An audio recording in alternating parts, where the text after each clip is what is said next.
नमस्कार विद्यार्थियों, राजकीय महाविद्यालय सुमेरपुर के YouTube चैनल पर आप सभी का स्वागत है।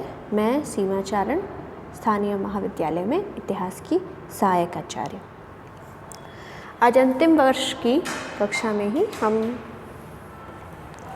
प्राचीन भारत के इतिहास को जानने के स्रोत के रूप में हमने वैदिक साहित्य पूरा देख लिया था शुरुआत के लेक्चर में ही, लेकिन वैदिक साहित्य के अलावा और भी कई धर्मों का उदय हमारे भारत में हुआ। हमारे देश की जो भूमि है वो कई सारे प्राचीन धर्मों की जन्मभूमि थी, जिनमें जैन और बौद्ध ग्रंथ महत्वपूर्ण हैं। और इन्हीं धर्म ग्रंथों में इन धर्म से जो संबंधित पुस्तकें लिखी गई, जिसमें इस धर्म के नीति नियम सिद्धांत बड़े बड़े दार्शनिक आदि के बारे में बताया गया था, वो कहीं ना कहीं धर्म के बहाने तत्कालीन समाज की, राजनीति की, धर्म की, अर्थव्यवस्था की कुछ जानकारियां हमें प्रदान करती थी, उस समाज का एक अच्छा खाका हमारे सामने प्रस्तुत करती थी। तो आज हम बात करते हैं जैन और बौद्ध साहित्य की, प्राचीन भारत के इतिहास को जानने के एक स्रोत के रूप में। जहाँ अभिलेख कुछ नहीं कह पाते, वैदिक धर्म ग्रंथ चुप हैं, तो बौद्ध और जैन साहित्यों में जो लिखा गया है उनको हम पढ़ें तो कई बार राजाओं की वंशावलियाँ, उनका शासनकाल मिलता है, कई शासकों के जीवन की महत्वपूर्ण घटनाओं पर भी हमें जानकारी मिलती है। उदाहरण भी जो है मैं आपके सामने धीरे धीरे प्रस्तुत करती जाऊँगी। चलिए सबसे पहले हम बात करते हैं बौद्ध धर्म के धार्मिक ग्रंथों की। अभी हम धार्मिक ग्रंथों पर ही आते हैं। तो बौद्ध धर्म जो थे, इनके धार्मिक ग्रंथ थे, मुख्य जो सबसे पहले पहल ग्रंथ थे वो त्रिपिटक के नाम से जाने जाते थे। त्रिपिटक ये दो शब्दों को जोड़ करके बनाया गया शब्द है। ये शब्द है त्रि और दूसरा है पिटक। त्रि का तो आप सभी को पता है, संस्कृत में तीन को त्रि कहा जाता है। और पिटक, इस शब्द का अगर शाब्दिक अर्थ देखें तत्कालीन पुस्तकों में तो पिटक टोकरी को कहा जाता था। बच्चों, जब बौद्ध धर्म की संगीतियाँ बुलाई जाती थी, बड़े बड़े बौद्ध विद्वान इकट्ठा हुआ करते थे, तो उनके विचारों को, सिद्धांत जो थे, बौद्ध जो संघ के नियम थे वो लिपिबद्ध किए जाते थे, लिखे जाते थे। तो उस समय बाइंडिंग की, जैसे आज हम पुस्तक करवाते हैं वैसे शायद व्यवस्था नहीं थी, तो पुस्तक भोजपत्र पर लिखे जाते थे, किताबें जो भी साहित्य था, और उनको जो है टोकरी में डाल करके इकट्ठा रखा जाता था। तो ऐसी तीन टोकरियाँ थी, इसलिए ये कहलाए त्रिपिटक। ये संख्या में तीन है। इन तीनों के नाम आपको बता देती हूँ मैं। सुत्त पिटक, विनय पिटक और अभिधम्म पिटक। सुत्त पिटक सबसे पहले पिटकों में जिसका स्थान आता है उसके बारे में बता देते हैं। सुत्त पिटक जो पुस्तक है, इसमें गौतम बुद्ध के धार्मिक विचार हैं और उन्होंने जो वचन कहे हैं समय समय पर, उन्होंने अपने जीवन में जो देखा, किन किन घटनाओं पर उन्होंने क्या क्या अपनी उक्तियाँ कही हैं, उन सभी का संग्रह किया गया है। अगर तीनों पिटकों में सबसे महत्वपूर्ण कोई पिटक है तो वो सुत्त पिटक माना जाता है। इसे बौद्ध धर्म का एनसाइक्लोपीडिया भी कहा जाता है। एनसाइक्लोपीडिया बच्चों, किसी विषय के बारे में हमें बहुत अधिक जानकारी प्राप्त करनी हो, मूल जो चीज़ें हैं उसकी, तो ऐसी पुस्तक जैसे एनसाइक्लोपीडिया ऑफ ब्रिटेन है, तो ब्रिटेन के बारे में मूल सारी जानकारियाँ उसमें मिल जाएंगी। सब कुछ नहीं, लेकिन बहुत कुछ आप उसको पढ़ करके उसके बारे में जान जाओगे।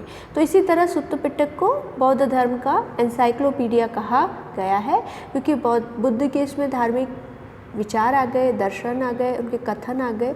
तो इसलिए बौद्ध धर्म के बारे में अगर मूल बातें सारी जाननी हो तो ये पुस्तक आपके लिए काफ़ी है। पिटकों में जो अगला पिटक मैंने बताया था आपको वो था विनय पिटक। विनय पिटक में जो है बौद्ध धर्म के भिक्षुओं का जो संघ बना हुआ था उसके सारे नियम लिपिबद्ध किए गए थे। किस तरह से बौद्ध भिक्षुओं को जीवन बिताना पड़ेगा, कैसे खाएंगे पिएंगे, किस तरह से वो इकट्ठा होकर के अपने जो है पाप प्रायश्चित करेंगे। अगर कोई बौद्ध संघ में प्रविष्ट होना चाहे तो उसके लिए क्या बाध्यताएं हैं, और किसी को निकालना हो तो क्या ऐसा वो काम करे जिससे निकाला जा सके। इन सारे नियमों की जानकारी आपको विनय पिटक में मिल जाएगी। पिटकों की श्रृंखला में जो सबसे अंतिम चरण है अपना, वो है अभिधम्म पिटक। इस पिटक में, इस पुस्तक में बौद्ध दर्शन का विवेचन किया गया है। बौद्ध धर्म के जो दार्शनिक सिद्धांत हैं, जीवन मृत्यु के बारे में, मोक्ष के बारे में, आत्मा के आवागमन के बारे में, कर्मों के फल के बारे में, दुख के बारे में, ये सारे इसमें दिए गए हैं। ये जो सारे पिटक हैं और जो प्राचीन जो बौद्ध ग्रंथ लिखे गए थे, वो सारे पाली भाषा में लिखे गए थे, संस्कृत में नहीं थे, जैसा कि वैदिक साहित्य संस्कृत में था। पाली भाषा उस समय लोगों की भाषा थी, तो बुद्ध ने इसी भाषा को अपने धर्म के प्रचार और प्रसार के लिए चुना था। पिटकों में ही एक भाग है सुत्त पिटक का, जिसे कि जातक कथाएं कहते हैं। ये बड़ी ही रोचक कथाएं हैं। इतिहास के विद्यार्थी होने के नाते आपको ये जानकारी होनी चाहिए कि जातक कथाएं क्या थीं। तो बता दूं मैं आपको, ऐसा माना जाता था कि बुद्ध ने अपने इस रूप में जन्म लेने से पहले, यानी सिद्धार्थ के रूप में जन्म लेने से पहले, उनके और भी कई सारे पूर्व जन्म हुए। तो इन पूर्व जन्मों में जो उनके जीवन चरित्र थे, उनके जीवन की जो कथाएं हैं, वो जातक कथाएं कहलाई। ये संख्या में बच्चों 550 के लगभग हैं। सारे बुद्ध के पूर्व जन्म की कथाएं हैं। ईसा पूर्व पहली सदी में शायद जातकों की रचना आरंभ हो चुकी थी, जिसका कि भरूच और अगर सांची के स्तूप देखो तो वहाँ कई जातक कथाओं का चित्रण आपको मिलता है। ये गद्य और पद्य यानी निबंध कहानियों के रूप में और कविताओं के रूप में, दोनों में ही लिखे गए थे। इसके पद्यांश ज़्यादा पुराने माने गए हैं। तो बुद्ध के जीवन के संबंधित उन्होंने जिस जिस कुल में जन्म लिया, जिस जिस वर्ण में जन्म लिया, उस वर्ण की सामाजिक अवस्था के बारे में, उनके नियमों के बारे में जानने का एक हमारे पास अच्छा स्रोत जातक कथाओं में लिखा गया है। इसी तरह पाली भाषा में एक और ग्रंथ लिखा गया है, मिलिंद पन्हु। इस ग्रंथ का शाब्दिक अर्थ होता है मिलिंद के प्रश्न।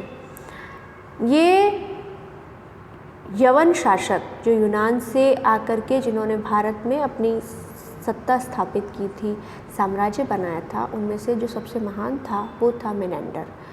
मिनेंडर जो था उसके और बौद्ध भिक्षु था एक नागसेन। उन दोनों के बीच में जीवन के बारे में, मृत्यु के बारे में और भी जो दर्शन है उसके बारे में वार्तालाप हुई। तो मिलिंद बार बार प्रश्न पूछता जाता था और बौद्ध भिक्षु नागसेन उस अपने उत्तरों से उसके चित्त को, उसकी बुद्धि को शांत करने का प्रयास किया करता था। तो ये सारे मिलिंद के प्रश्न और नागसेन के जो उत्तर हैं, ये मिलिंद पन्हु नामक पुस्तक में दिए गए हैं। इस पुस्तक के अंत में बताया गया है कि मिलिंद जो है वो बौद्ध धर्म को ग्रहण कर लेता है। तो ये एक जीवंत साक्ष्य है कि प्राचीन भारत में चाहे यूनानी आए, शक आए, कुषाण आए, समय समय पर कई सारी विदेशी आक्रमणकारी आए, लेकिन वो भारत की संस्कृति में, धर्म में यहीं पर रच बस गए और यहीं पे होकर रह गए। इसका एक जीवंत साक्ष्य है मिलिंद पन्हु। इसमें साथ ही साथ कई सारे व्यवसाय के, वाणिज्य के प्रकार और भी जो समाज में चल रहा है उसकी कुछ न कुछ छवि हमें इस ग्रंथ में मिल जाती है। इसके अलावा अंगुत्तर निकाय नाम का एक बौद्ध ग्रंथ है, जिसमें 6वीं शताब्दी ईसा पूर्व के बाद में जो भारत में छोटे छोटे जन से जनपद और जनपद से महाजनपद बने, उनमें भी 16 महाजनपद अत्यंत शक्तिशाली साबित हुए। उनके नामों की सूची इसमें मिलती है।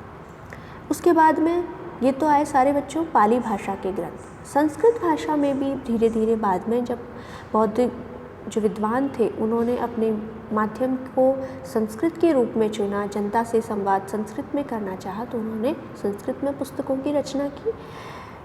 इन में जो पुस्तकें हैं उसमें अश्वघोष सबसे बड़े संस्कृत के बौद्ध धर्म के लेखक थे। उन्होंने रचनाएं लिखी, बुद्ध चरित्र, सौंदरानंद और सारी पुत्र प्रकरण। बुद्ध चरित्र में बुद्ध के जीवन पर प्रकाश डाला गया है। सौंदरानंद में बुद्ध के चचेरे भाई आनंद जो हैं उनके बारे में बात की गई है, उनके जीवन की कहानी दी गई है। और सारिपुत्र प्रकरण में बुद्ध के एक प्रिय शिष्य थे सारिपुत्र, उनके जीवन के बारे में बताया गया है।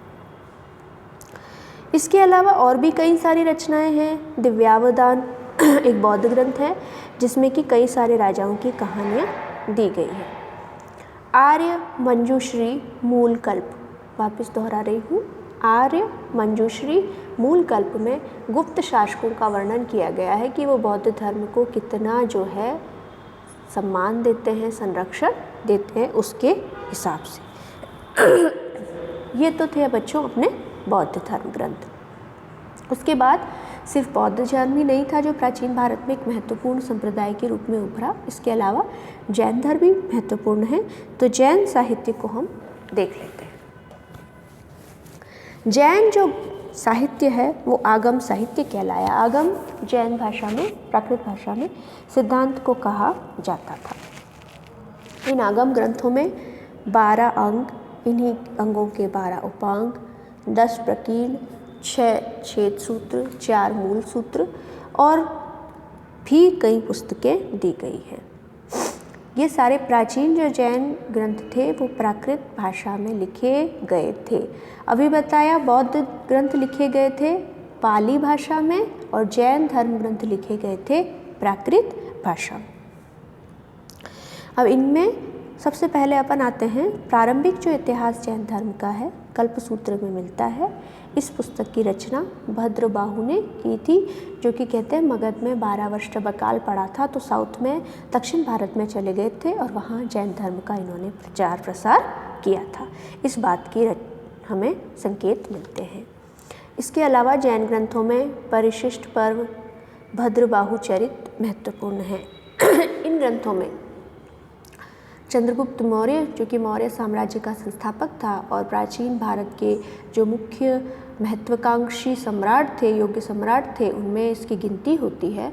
उसने अपने जीवन के अंतिम चरण में जैन धर्म ग्रहण कर लिया था भद्रबाहु के साथ में, सानिध्य में, और वहीं जाकर के कर्नाटक में वहाँ सल्लेखना जो पद्धति होती है कि जब मृत्यु निश्चित होती है तो खाना पीना छोड़ देते हैं, उस पद्धति के द्वारा उसने अपना देह त्याग किया था।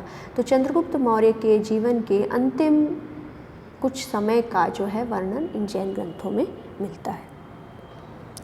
इसके अलावा भी भगवती सूत्र में 16 महाजनपदों के नाम मिलते हैं। बौद्ध जो था वो अंगुत्तर निकाय था और जैन धर्म ग्रंथ है भगवती सूत्र।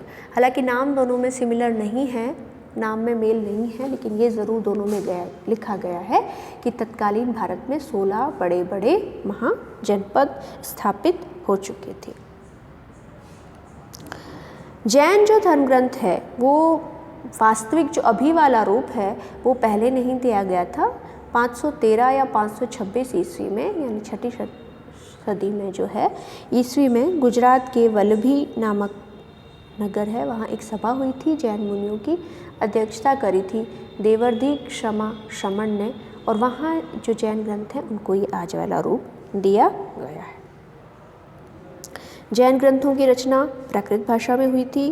प्रारंभिक इतिहास तो मैंने बता दिया, कल्पसूत्र में मिलता है। इसके अलावा परिशिष्ट पर्व, भद्रबाहु चरित, आवश्यक सूत्र, आचरांग सूत्र, भगवती सूत्र, कालिका पुराण, ये सारे विशेष रूप से महत्वपूर्ण हैं।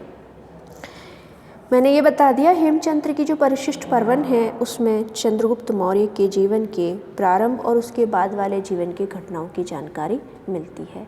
इसके अलावा भी पूर्व मध्य काल में कई सारे जैन कथा कोशों की और पुराणों की रचना भी हुई। इसमें हरिभद्र सूरि की सम्रादित्य कथा, मूर्खाख्यान और कथा कोश है। उद्योतन सूरि की कुवलय माला, जिनसेन का आदि पुराण, गुणभद्र का उत्तर पुराण, ये सारे महत्वपूर्ण हैं। इनसे तत्कालीन जैन समाज की सामाजिक और धार्मिक दशा के बारे में हमें अच्छी जानकारी मिलती है। तो बच्चों, ये थे आपके प्राचीन भारत के इतिहास के स्रोत के रूप में बौद्ध धर्म ग्रंथ और जैन धर्म ग्रंथ। उम्मीद करती हूँ कि ये वीडियो आपको पसंद आएगा और इतिहास के आपके ज्ञान की अभिवृद्धि में सहायक होगा। धन्यवाद।